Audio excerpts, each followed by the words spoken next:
Hello ladies, and welcome to My Natural Hair Delight. Today I'm going to show you what happens when your flaxseed gel goes wrong. Okay, this flaxseed gel right here looks perfect, okay, but it is not the perfect texture that I wanted it to be, and the reason why is because it is way too thick. Okay, I don't even want to touch it with my fingers, so I'm going to use one of my utensils here, and I'm just going to show you how thick this is. It's too thick for me. Some people like it this thick. Some people may even think this is a perfect texture of the flaxseed gel, but I like mine's a little thinner because whenever I place it onto my hair, I want the flaxseed gel to rub into my hand smoothly, and I can be able to apply it to my hair easily. I'm going to pour this back into the pot, and I'm going to add some water to it. Okay, I've already placed it through the strainer, and as you can see, my strainer here, this strainer works wonders. Okay, so if you don't want any flax seeds in your gel, this is one of the things that I did right.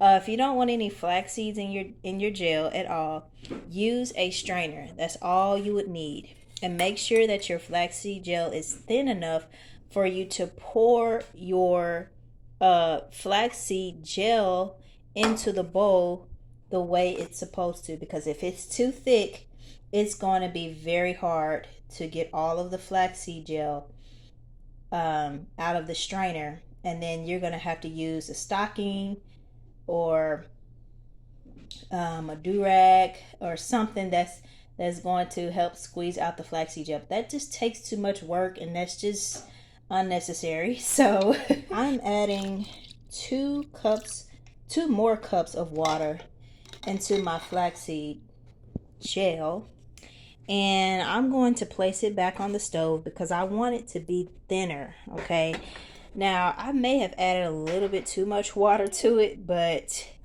we'll see how it turns out. So I'm going to place it back on the stove, and I'm going to place it on medium heat and let it cook for about 10 minutes and stir it and see how it turns out. I have my flaxseed gel again, and this time it is thinner. I've actually poured 1/4 cup of flax seeds into the measuring cup, and I poured 4 cups of water into the flaxseed the first time. So I had 4 cups of water with the flax seeds in there. So if your flaxseed gel does turn out to be too thick, you can always add more water to it and you should be fine. Yeah, so the good news is I don't have to worry about taking any flax seeds out of my gel.